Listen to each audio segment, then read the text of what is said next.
Добър вечер, вие сте с поредния епизод на дискусионен клуб Седмиците, ето и темите в днешното издание. Какво се случва в лагера на Левски преди дербито с Лудогорец? Какво да очакваме от мача в неделя? Дискусия в студиото. ЦСКА пък приема Бероя на стадион Българска армия. Защо има отлив на публика в родното първенство? Коментар на Радой Георгиев. Кои са съдийските наряди и какво да очакваме от реферите преди поредния кръг в плейофите на Първа лига? Коментар на Детелин Баялцалиев. Ювентус не успя да победи Аякс в Шампионската лига. Барселона и Тотнъм с победи. Валенсия с късен успех над Вилияреал, Арсенал и Бенфика, както и Челси победиха в Лига Европа.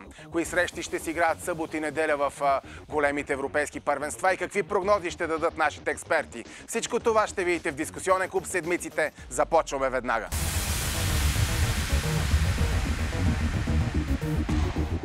Добър вечер, казвам на гостите в студиото. Тук е железният защитник Краси Коев, нашия голям рефер Детелин Баялцалиев, Радой Георгиев, човекът, легенда на пловдивския футбол в по-ниските нива, където истинския футбол, и Нистор Нисторов, който е един от най-големите фенове на Аякс в България и сега му е паднало да дойде и да гостува тук в предаването. Добър вечер на всички. Добре дошъл на Краси Коев. Тук в студиото е горещо, защото предстои дерби, отново поредно дерби между Левски и Лудогорец. Вие сте легендарен защитник на синия клуб, 5 пъти шампион на България, 4 пъти носител на купата на страната, 15 мача в националния отбор. Каквото и да се сетим, все е малко. Толкова много години играете с няколко поколения и 80-те години, когато Левски печели няколко пъти титлата, после и 90-те години играете. Какво да очаквам от предстоящото дерби Левски Лудогорец? Според мен ще стане сблъсък. Защото така или иначе има и залог. Евентуално Левски ще трябва да излезе от цялата ситуация толкова доколкото да победи. Това е. Победата винаги е била номер едно за клуб като Левски. Още повече, че е дерби, което още повече вкарва заряд в целия матч. Краси, ще споменем за заряда по вашето време, как идваха по 3-40 хиляди човека на дерби, примерно срещу ЦСКА, обаче много проблеми в лагера на сините. Проблеми винаги има. Контузени, наказани. Винаги проблеми. Но когато цялата защита ще бъде прекроена. Но когато вече излизаш с мисълта, че трябва да играеш срещу отбор, който е номер едно в момента и така нататък, загърбваш всичко. Ти излизаш, забравяш всичко и на терена показваш всичко. Тоест, гориш. Аз така поне съм го правил. Мисля, че и тия футболисти, които и да са в момента, ще го направят по същия начин. Това не е матч като матч, това си е дерби. Това е сериозно. Абсолютно. И то борба за титлата. Все още Левски е само на 6 точки от Лудогорец. Така че ние всеки път ги отписваме, като загубят точки и после се връщат в играта. Така, слушаме. Ние си спомням, имаше една година, в която примерно изоставахме с 11 точки. И какво? Предадахме ли се? Не, напротив. Станахме шампиони. И ако разсъждаваме по този начин, никога нищо не е загубено. Всичко се показва на терена. Добре, да включим в разговора сега и Детелин Баялцалиев. Господин Баялцалиев, какво да очакваме от тия плейофи? Все пак тук се навлиза вече в горещите точки, както се казва. Всяка победа е много ценна, всяка точка е, както казват феновете, на кило месо и литър кръв. Слушаме те. Аз първо искам да кажа, че много се зарадвах, като видях моя приятел Краси Коев в студиото. Викам, Левски има нужда от защитници, правилно са се ориентирали, защото чувам, че разни футболисти се връщали се били Мапуко, не знам си какви ненужни, обаче Краси има място в този отбор в момента. И така си помислих, че наистина викам, Станимир, как успя да го извади от тренировките и да го доведе в студиото. Големи проблеми има защитен план и затова си казах Краси. Какви футболисти? Защитата на Левски имаше по неговото време, преди това. Само като си помислиме за него, за Гранчаров, Бернето, за Пламен Николов, за Тишански, за Ники Илиев. Въобще сега много трудно. Да, Петър Петров, Радой се обажда тук. Пепи Петров, много добър мой приятел от детинство. Беше много мек той. Мек, обаче точен. Мек беше, да, той затова не го сложих в тази редица, не защото беше по-слаб защитник. Но сериозно на въпроса ти, Макар че това, което казах сега, също беше много сериозно, защото с такива защитници, които изброих, всеки отбор може да играе успешно срещу всеки друг. И те са играли и на европейската сцена, и помниме Аякс, помниме другите отбори. Но сега е малко по-особен момента, защото наистина Левски е обезкървен тотално. По всички показатели от гледна точка на състав, нали? Да. А като прибавим и това, че играта не е много атрактивна, повечето очаквания са този матч да бъде трудно, така, положителният изход да бъде труден за Левски, но пък от друга страна ние сме виждали специално Левски, когато е най-слаб, тогава най-неочаквано печели, надскача себе си, печели и то имаме примери с големи победи в такива дербита. Да. Аз се съмнявам, че сега ще има голяма победа, ще има много борба. В миналия матч видях, че се загатна за повече хъс в отбора, за повече непримиримост, което е положително, което видяхме и в ЦСК. И това най-вече прави тази борба за шампионската титла тази година по-непредрешена и по-интересна. Така че очаквам борба. Безспорно отбора на Лудогорец е по-техничния, по-обиграния, но в футбола всичко е възможно, затова ходиме по стадионите постоянно да гледаме. Дори на най-ниските нива. Добре, Радой, ти идваш от Пловдив. Да. Десетки матчове в по-ниските нива на българския футбол. В Марица Пловдив си играл с Асен Николов, с Сашо Александров и... Да, Краси Чомаков, Петър Станев Царицата и много. Едно хубаво поколение. Сега да ни разкажеш в Пловдив как е настроението? Локо, Ботев, две думи и после да кажеш няколко думи за дербито предстоящото на кръга. Първо чакаме Ботев ЦСК с търпение този матч. За мен, колкото да е абсурдно, 50 на 50. Добре. Единствено разликата е Любо Пенев да ги надъха. Като лидер, като голям треньор. И ще се реши всичко на реванша на армията. Това е за мен. А Локомотив ще вземе септември с лекота. Супер. Значи финал поне един пловдивски отбор. Да, един пловдивски ще е на Васил Левски. Представяш ли си Ботев и Локото на Васил Левски? 25 000 гарантирам, че ще дойдат на Васил Левски. Добре, кажи няколко изречения сега за Лудогорец, Левски Лудогорец. Неравностоен матч го виждам. Много проблеми имат Левски в лагера. Проблеми обаче Лудогорец не са както трябва. Не ми хареса този отбор, няма този хъс. Мисля, че Кайширо може да ги излъжи с един гол. Мисля, че Лудогорец ще победи. Това е моето мнение сега. Всеки има мнение. Естествено. Ти за това си дошъл да го кажеш. Сега Нистор само две изречения. Нистор, значи така блестиш тая фанелка на Аякс. Като фен на Аякс, сигурно си щастлив от играта на отбора. С едно изречение, после ще коментираме повече по темата Шампионска лига. Да ти кажа, според мен в момента останалите отбори, които са в Шампионската лига, Аякс играе най-хубавия футбол, така че и срещу Реал Мадрид, и срещу Ювентус. Показва качества, затова никой не трябва да се успокоява от щаба на Ювентус, защото знаем какво се случи на Реал Мадрид, на Сантьяго Бернабео. Добре, кажи сега за Лудогорец Левски очакванията ти. Лудогорец Левски, според мен, Лудогорец ще бие много минимално, ще успеят да ги излъжат, ще бъде здрав матч. Картони ще има много. После ще кажете за картоните в прогнозите. Здрав матч и Марселино, мисля, че ще ги... Добре, разбрахме и твоите очаквания. Сега да питам Краси. Краси, матча се премести от Герена на стадион Васил Левски. Сега, официалната версия, сигурно всички я знаете, ремонт на тревата, настилката и така нататък. Обаче неофициалната, знаете ли я? Аз знам, че примерно не са победили скоро време на Герена. Георги Дерменджиев е казал, нямам успехи тук на Герена, аз на Васил Левски винаги ми върви, влезахме в Шампионска лига, играхме там искам да играем. Дано това да не е причината, смисъл, нали? Кое е причината? Може ли да направиш ремонт 3 дена преди Лудогорец? Извинявай ми, защо не го направих този ремонт преди Верея? Неотложно, много важен е ремонта сега на Герена. Да са излезли попови прасета отдолу. Като Прокоба ли? Как да го кажа? Може би аз така го разбирам.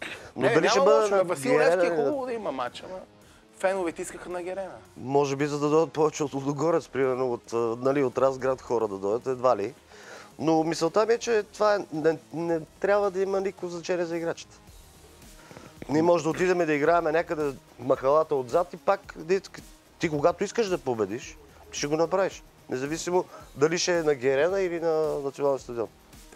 Аз искрено се надявам тази версия да не е вярна, а да е някакъв фолклор, измислен не от фенове на Левски. И казанската афера, фолклор.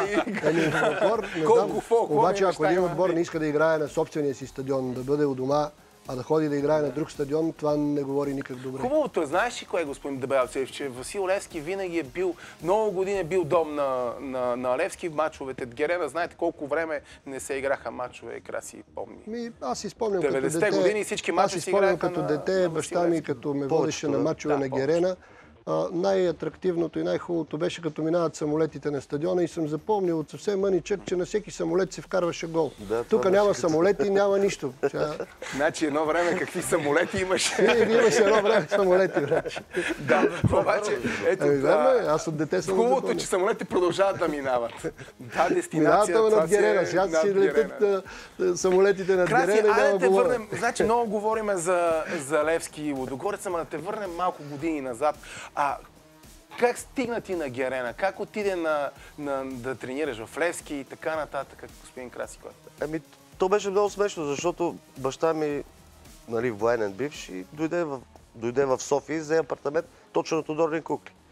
И стадионът беше на 30-40 метра срещу мен. Какво да правя? Аз като дете, 12 годишен почнах, само на стадиона. Нямаше какво друго да стане от мене, освен футболист. Нямаше как да не стане. Кой ти обърна внимание? Разкажи за вашето поколение, за хората виждат и кадри, Янко пълен Кирилов, стадион. треньор, много други такива големи имена, които бяха после Шпайдела, Вуцов. Въобще това големи имена. Така започнах, но важното в случая е, че всичките хора ни научиха на дисциплина и ред, което е много важно във футбола. И направиха хора от нас, които да вярват и да обичат Левски.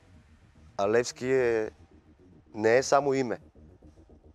То е просто велико нещо. С кой най-много се разбираше в ония клуб, в който играха, в ония отбор, в който играхте заедно с Наско Сираков, Гиби Искренов, Боби Михайлов, Емил Велев? 6 момчета се вляхме.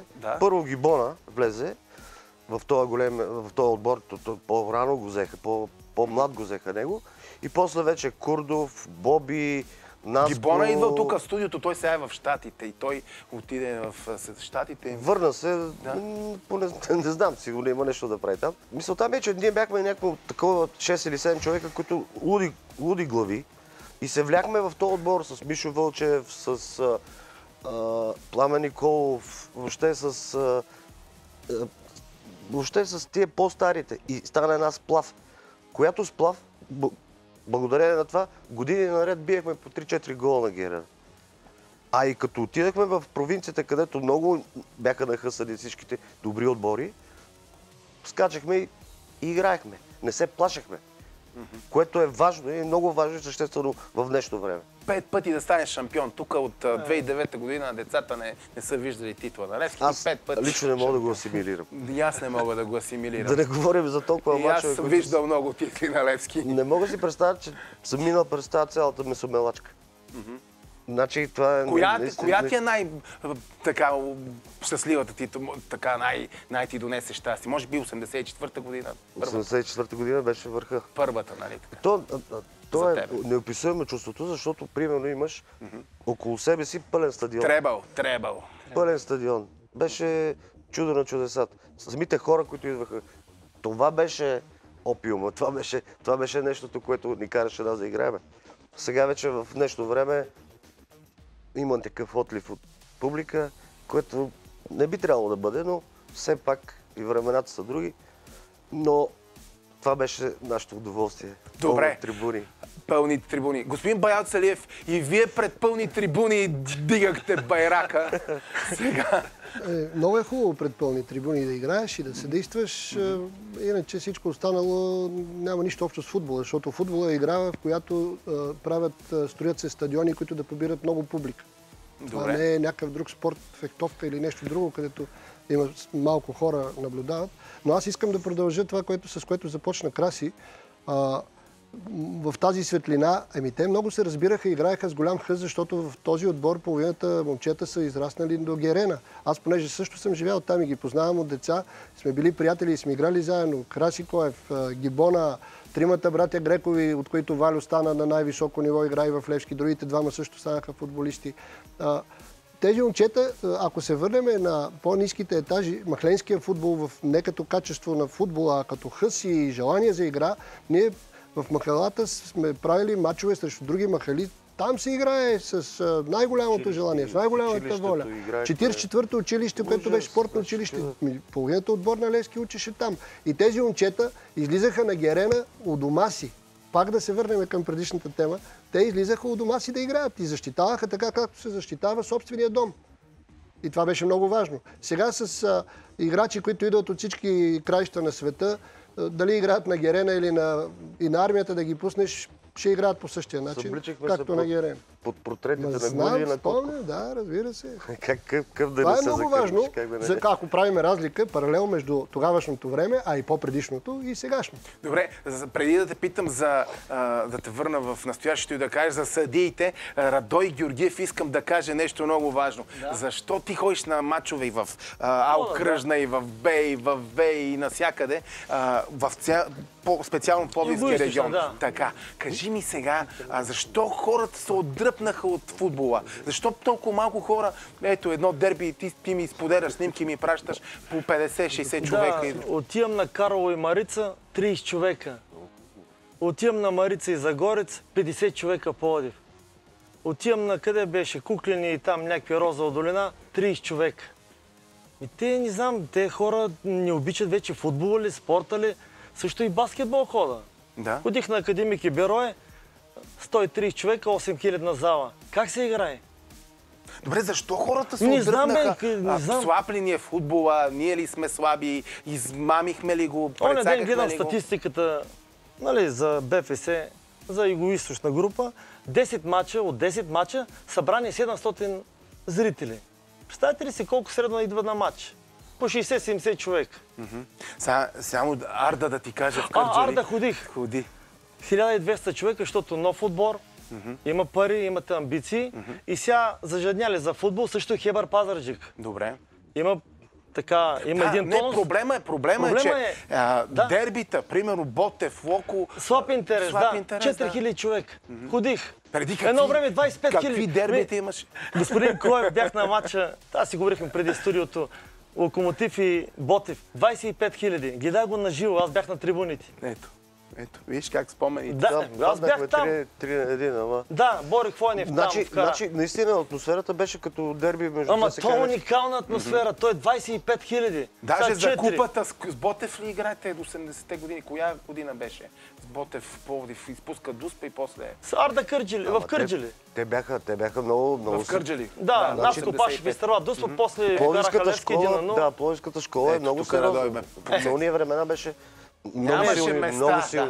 Не, само да кажа, нали мога да се вметна. Може, естествено. Тракия, идват Ботев, Враца, Локомотив, Горна, също добри отбори. Всеки отбор. Черноморец, Бургас, Шейтанов. Тракия им вкара 8-0 и Шейтанов най-добър на терена. 25 000 на Силен Пловдив с Черноморец. Супер. Винаги в Пловдив имало футбол. Много. Помня, даже бях много малък на първия ред. Тракия, Берое 8-1, когато станаха шампиони. Помните този матч с Левски 2-3 и така нататък. Когато Наско Пашев им вкара 4 гола, 86-та година, бях на матч. Вижте сега, защо съм го поканил. 8-1. 8-1. Абе, ти си стара хена. Берое, когато станаха шампиони, да, 8 гола им вкара Тракия. Ни биха на Герена. Не, да, 2-3. Мен ме изгониха тогава. Червен картон си дадох. Беше много смешно да ти кажа. Я кажи. Да, аз бях много малък. Защото трябваше, примерно, да Беро да станат шампиони, а не трябваше ЦСК. Да. И мене ме изгониха тогава. После Наско Сераков там призна човека, вика, трябваше да дадем там. Трябваше да дадем, да, и затова ми каза, като ме изгониха, вика, само ти, вика, не знаеш, че трябва да паднем. А Тракия вкара на шампиона Берое 8 гола. Не беше вярно. На Ивко Ганчев. 8 гола. Колонада от удари. Представете ли какво атомно нападение имаха Тракия? Антип Пехливанов, Васко Симов и така нататък. Наско Пашев, сега няма да изброяваме. Така, сега имам фенове от Пловдив и ми пишат, не говориме за пловдивския футбол. Сега тук съм довел човек, който да разкаже. Да, и за пловдивския футбол. Това ще Пазарджик, между другото. Да, Наско Пашев. Атанас Пашев. Кой футболист? Костадинов. Костадинов по крилото, да. Страхотно. Пловдив винаги е имал много добри футболисти, много нахъсани отбори, силни отбори. Имаше, по едно време играха 4 отбора в А-група от Пловдив. Да, Спартак Пловдив, при брокерите, да. Марица, Тракия, Марица, и Локомотив. Те са имали и много добри съдии. Сега също имат много съдии, обаче не мога да кажем, че са много добри съдиите, които има в момента. Да, сега обаче пловдивските съдии има много добър председател, който не пропуска, нали, да пренесеме малко, защото ти отдеве ме пита за съдийството, аз не говорих за съдийството. Но сега да кажа, в момента има един председател от Пловдив, който не пропуска по 2-3 бригади на матч. Съдийството се премести в Пловдив. Независимо качеството какво е, очевидно, защото ние виждаме Вълков как свири матчове, които никой не харесва съдийството, но той продължава да си свири. Вкарани се вътре едни съдии, които никой не може да им запомни имената. Единствен Кабаков е много добър съдия, аз винаги казвам, той е най-добрият съдия, обаче в България нещо не му върват матчовете. В чужбина свири перфектно, което е малко странно. И то не е толкова странно, защото явно, че откакто станаха председатели от други градове, не от София, съдейството винаги се прехвърлят там, откъдето е председателя. Защото по-рано не е било така. Те сега веднага направиха една чистка, първо Петър Петров на софийските съдии. Този Сталев я довърши, просто софийски съдии няма вече. Всички млади, перспективни, добри съдии от София бяха изхвърлени. Тези, които са останали, част от тях са до изживяване, другите не може да ги изхвърли. И се вкарват в момента съдии от Пловдив. И всеки кръг, вижте, 2-3 наряда са пловдивски наряди. Извинявайте много. Преди това беха търновски. Добре, кажете ми сега за назначенията на съдията за Левски Лудогорец, ЦСКА Берое, какво мислите? Аз винаги съм казах още преди това, когато ме попита какво трябва да направи комисията в плейофната фаза, където мачовете, всеки матч вече е с голям заряд и отборите са много по-равностойни, отколкото миналите години. И аз тогава изразих мнение, че трябва да се използват повече опитни съдии. Международните ни съдии, повечето от тях са с добри качества, трябва да бъдат слагани на тези мачове. Не пак, да не му повтарям името на момчето, че все пак и той не е виновен, че го ръчкат там да свири по-важни мачове, отколкото може. Но този мач ще свири от един от най-опитните ни съдии, Ивайло Стоянов. Аз пък и не смея да казвам добри думи за съдии, защото те после получават проблеми, защото точно аз съм ги похвалял нещо. Но Ивайло Стоянов е един от добрите съдии в България, един от най-добрите. Добре. И аз смятам, че това дерби е поверено на адекватен съдия, който ще видим, се надявам, че няма да ще има проблеми. Аз се надявам, че няма да има проблеми, 21 часа понеделник. Добре. Радой, преди да кажеш още нещо, за да завършим, Краси, откъде дойде така нарицателното железните бойци, железния защитник, железния боец от Мичма, нали, за тебе? Краси Коев. По принцип... Железния защитник. Чак толкова железен не. Бих казал, че исках да играя, обичам футбола. Въобще съм горя с него. И тогава в тия по-давнашни времена ние само за това мислихме. Ние бяхме закърмени още от малки с идеята, че Левски... Разкажи някой случай, матч, който си запомнил, примерно вечно дерби с ССК, нещо, което завършил по добър начин за тебе. Спомням си на Народна армия тогава. Народна армия, да. На Народна армия ги бихме за купата, мисля, че беше 0-3. Емо Спасов ги побърка тогава, си спомням. Това беше един много паметен матч, толкова хубав, че... От тогава ли дойде рефрена Емо Спасов гол им вкара? Много остър удар имаше, той много остро ги биеше. Да, много остро. Много добър футболист беше, уникална левачка. И общо взето, оттам, то не е за железа да бъдеш. Въпросът е, че всички играеха тогава, всички горяха. Всички имаха желание, и Боби, и Наско, всички. Добре, и сега има един човек, който гори, сигурен съм за това. И сега ще ви го пуснем, да видим Станислав Костов какво ще каже точно преди дербито Левски Лудогорец. Гледахме запис, не се представихме добре, загубихме пред пълни трибуни, разочаровахме хората, но сега надявам се да сме си взели поуки, ще се подготвим добре и се надявам да се представяме по-добре от предишния път. Очаквам да победим. Дали ще се разпиша, не знам, но най-важното е да играем добре, да зарадваме хората и да спечелим. Сега, дали ще вкарам гол, дали съм аз, дали е някой друг, не е чак толкова важно, като най-важното е да побеждаваме. Разликата е, че през този сезон на Георги Аспарухов още няма победа, така че тук печелиме, така че за нас няма кой знае каква голяма разлика, така че надявам се да победим тук на националния стадион. Не мисля, че разликата е много голяма. Победиха ни в предишния матч преди един месец, но се надявам, че след 3 дена ние ще сме крайните победители. Има колектив. В момента сплотени сме, мисля, че сме сплотени. Помагаме си. Мисля, че последния матч се видя най-добре. Всички се сбихме, давахме всичко от себе си. В Варна, знаете, че там е доста така тежко се играе, но ние показахме битка, показахме характер и мисля, че показахме, че сме един отбор именно сега в матча във Варна. Не съм мислил какво ще стане след края на сезона. Вие знаете, че аз през зимата имах оферти, но отказах, защото се чувствам добре в Левски. Щастлив съм в Левски, така че имам още година и малко договор, така че не ми е фикс идея да напускам Левски. Сега не мога да отговоря какво ще стане през лятото, ако има оферти, ако някой ме пожелае, не знам какво може да стане, но аз държа да кажа, че съм щастлив тук, уважаван съм, хората ме уважават, което в футбола е нещо много важно, така че чувствам се щастлив и бих си изпълнил договора с Левски до края с огромно желание.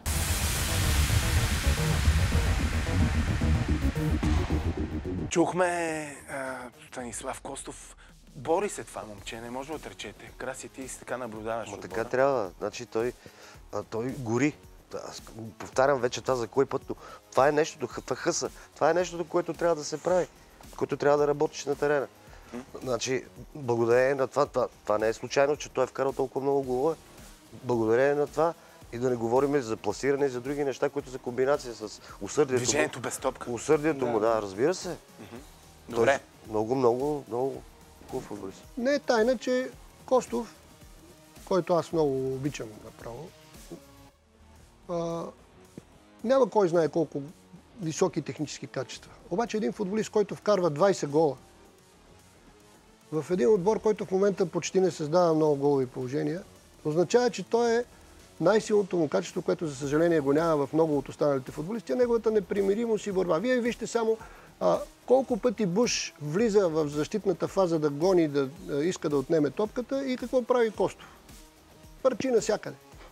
В вратара, в централния защитник. Нали? В рамките на тактически правила. По-добре, защото на тренировките няма значение дали е титуляр, не е титуляр. Той на тренировките се фърля винаги. Играе без да се муси, че не е бил пуснат да играе предишния матч. Играе се. Това е характер. Сега, Радой, последни думи тук за предаването от тебе. Страхотно предаване. Така, кажи за пловдивския футбол и за нещо да завършим за зрителите. За пловдивския футбол чакам купата да дойде в Пловдив. Добре. Това е. Супер. Нистор, сега продължаваме. След малко ще даш прогнози. Аз само за съдията нещо искам да кажа за неделя, за дербито. Както има една българска поговорка за едни сватба, за други брадва. Така че ще видим сватбата какво ще направи. Добре. Да. Аз лично вярвам, че съдята ще се справи в този матч. Да го пожелава лице сърце. Краси, благодаря, че дойде и на Детелин Баялцалиев, и на Радой, и на всички вас. Благодаря, че участвахте в дискусионен клуб Седмиците. Продължаваме след секунди.